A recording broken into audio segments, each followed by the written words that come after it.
अभी इस गांव में हम लोग पीछे घूमकर आए तो गांव में बिल्कुल जागृति नहीं है। ये बुद्ध विहार इतना शानदार बुद्ध विहार बनाया हुआ है, लेकिन इस बुद्ध विहार में जो कि बाबा साहेब की एक परिकल्पना थी कि भाई हर संडे जो है बौद्ध लोग जाएंगे और बुद्ध विहार में अपना जो है प्रोग्राम करेंगे, वंदना करेंगे, लेकिन यहाँ पर कुछ भी गतिविधि ऐसी नहीं होती है। अगर इस गाँव में हमें कुछ लोग मिल जाएंगे तो न भी हम जो इस तरह का प्रथम वर्ष का धम्म आचार्य बना देंगे और फिर वो इसी गाँव में जो है एक एक करके धीरे धीरे जो है वो बढ़ाते जाएंगे सेवा को, और इस तरह देखेंगे पूरा गाँव एक बार जो बौद्धमय हो जाएगा। आज हम देखते हैं कि भारत में नशे की बहुत भारी समस्या है, बेरोजगारी, नशा, दुनिया भर की तमाम जो दुख मुसीबतें हैं। भगवान बुद्ध ने जो है अपने जीवन में दुखों को खोजने का मंत्र दिया था, लेकिन आज मनुष्य जो है वही काम कर रहा है, उल्टा काम, कि सुख को खोजता है और जैसे सुख मिलता है उसे खोज कर उसका आनंद बनाता है और उसके बाद जब सुख खत्म आता है फिर वही दुख हो जाता है। तो चित्तों में परिवर्तन करने का एक प्रभावकारी जो है कारक है।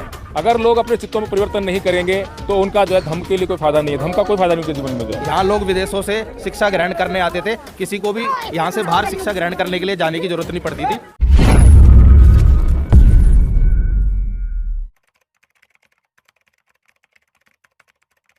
नमस्कार, आप देख रहे हैं बहुजन मीडिया। साथियों, आज हम उत्तर प्रदेश के बुलंदशहर सुनहरा गांव में, आज सुनहरा गांव में धम्मपद संघ की तरफ से एक भव्य विशाल कार्यक्रम का आयोजन किया गया है। तो आज आप देख सकते हैं कि यहाँ पर छोटे छोटे बच्चे भी हैं और धम्मपद संघ की टीम है और भी बहुत सारे लोग हैं यहाँ पर जिनके हाथों में पंचशील के ध्वज है और लगातार नारे लग रहे कि बुद्धं शरणं गच्छामि, धम्मं शरणं गच्छामि। काफी सर्दी है, लेकिन इतनी सर्दी होने के बावजूद भी लोगों का जो हौसला है, जो धम्म के प्रति समर्पण है, वो कहीं ना कहीं देखने को बनता है। इसी कड़ी मेरे साथ में एडवोकेट जय भीम प्रकाश जी हैं, उनसे भी जुड़ने का प्रयास करूंगी और जानना चाहूंगी कि आखिर धम्मपद ट्रस्ट को लेकर किस उद्देश्य के लिए वो काम कर रहे हैं। सर, आपका स्वागत है बहुजन मीडिया में। जी, बहुत बहुत धन्यवाद आपका, बहुत बहुत धन्यवाद आपका। सर, आज जो ये कार्यक्रम यहाँ पर हो रहा है, इसका क्या उद्देश्य है?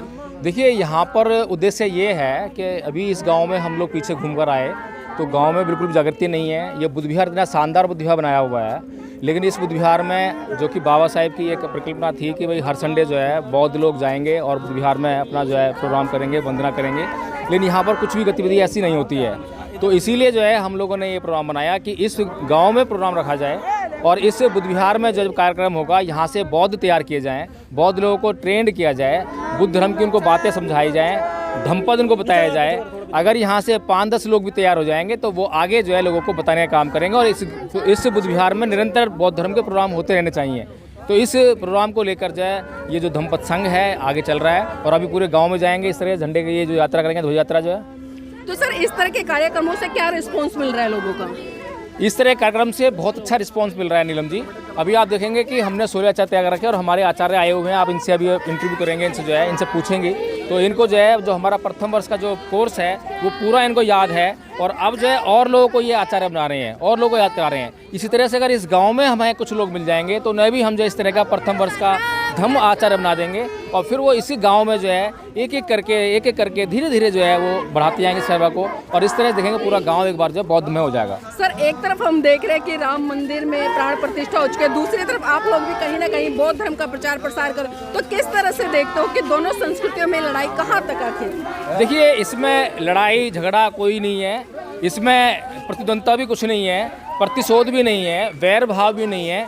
ये हमारा बौद्धों का अपना कार्यक्रम है और बौद्ध धर्म का जितना प्रचार प्रसार इस देश में होगा, इस देश का जो मनुष्य है, नागरिक है, जो वो जो है उतना ही सुखी होगा, उतना ही दुखों से मुक्त होगा।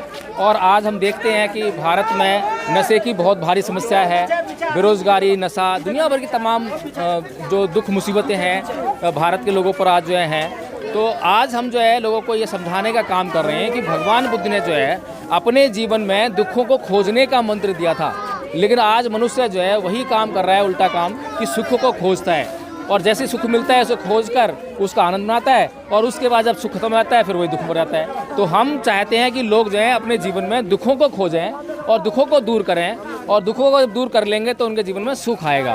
लेकिन सर, हम जिस तरह से बेसिक तौर पर देख रहे हैं जो बौद्ध धर्म के कार्यक्रम हो रहे हैं, कार्यक्रम तो लगातार बहुत बड़े स्तर पर हो रहे हैं, लेकिन जो बदलाव है या एक क्रांति है, जो एक सांस्कृतिक परिवर्तन है, वो नहीं हो रहा है। उसके पीछे कहाँ कमियां रह जाती हैं? देखिए मैडम, बात ठीक है, प्रोग्राम बहुत हो रहे हैं लेकिन ट्रेनिंग नहीं हो रही है। ट्रेनिंग के अभाव में लोग प्रशिक्षित नहीं हो पाते हैं, फिर लोग आगे कैसे काम करना है उसका उनको आइडिया नहीं होता है। जब तक लोग जो है ये नहीं सीखेंगे कि उन्हें काम कैसे करना है तो वो काम नहीं कर पाएंगे। यही मुख्य कारण है कि लोग मतलब प्रोग्राम तो बहुत कर रहे हैं, प्रोग्राम बहुत हो भी रहे हैं, लेकिन उनका जो परिणाम नहीं आ पा रहा है। तो धम्मपद संघ ने जो है आचार्य बनाने का प्रोग्राम शुरू किया है।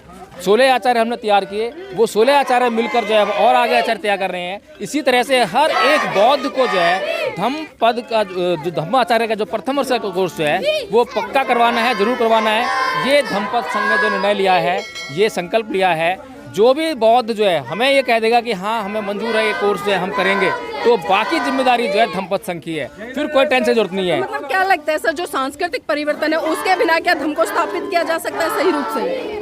देखिए, सांस्कृतिक परिवर्तन करके ही धम्म स्थापित होगा।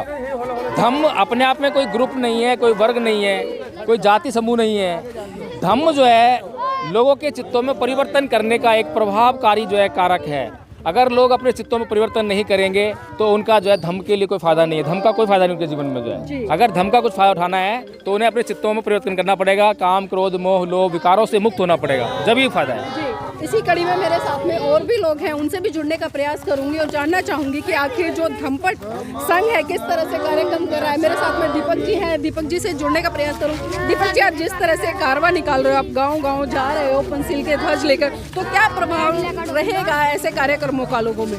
जी, लोगों को यही बताना रहेगा कि भारत जो है वो प्राचीन काल से ही सम्राट अशोक के समय से ही बुद्ध की भूमि रही है और हमने इसे दोबारा बौद्धमय करने का संकल्प लिया है। इसी संकल्प की ओर हम आगे बढ़ रहे हैं। जी, तो लोगों में परिवर्तन आ रहा है इस तरह के कार्यक्रमों से? जी, परिवर्तन तो आ रहा है, लेकिन एक तरफ दूसरी विचारधारा भी काम कर रही है। तो आपको पता है कि पैसा पावर कहाँ है, तो जहाँ पैसा पावर है उसी का प्रभाव ज़्यादा रहता है, लेकिन अंत में जीत हमेशा सच्चाई की होती है। तो मतलब लगता है कि आप इतनी पावर होने के बावजूद भी उन लोगों के आप इस धम्म को स्थापित करने में पूर्ण रूप से सफल हो पाएंगे? जी बिल्कुल बिल्कुल, हम तो बिल्कुल एकदम ना के बराबर, बिल्कुल संसाधन नहीं होने के बाद भी कार्य कर रहे हैं और पूरा प्रयास यही है कि धम्म को जो है हम सम्राट अशोक की विरासत को और इस भारत को दोबारा से बुद्ध भूमि बनाए, जिसका जो कि कभी विश्व गुरु हुआ करती थी। यहाँ लोग विदेशों से शिक्षा ग्रहण करने आते थे, किसी को भी यहाँ से बाहर शिक्षा ग्रहण करने के लिए जाने की जरूरत नहीं पड़ती थी। नालंदा, तक्षशिला, विक्रमशिला जैसे महान विश्वविद्यालय यहाँ हुआ करते थे। तो देखिए, यहाँ पर जिस तरह से अभी मैंने बात किया, खासकर जो भारत का इतिहास है, भारत का इतिहास कोई छोटा मोटा इतिहास नहीं है बौद्ध धर्म के मामले में, बल्कि बहुत ही गौरवशाली इतिहास है। क्योंकि आज अगर भारत देश में आप किसी भी कोने में खुदाई कर लो तो आपको वहाँ पर बुद्ध के स्तूप दिखाई देंगे, सम्राट अशोक के जो है वो दिखाई देंगे। तो पूरा का पूरा भारत आज बुद्ध संस्कृति से लबालब है। लेकिन विडम्बना है कि जिस तरह से आज देश में एक ऐसी संस्कृति बन रही है जो लगातार उस सच्चे गौरवशाली इतिहास को दबाने का काम करे, जिस गौरवशाली इतिहास से कहीं ना कहीं भारत को जो विश्व गुरु का दर्जा था वो मिला था।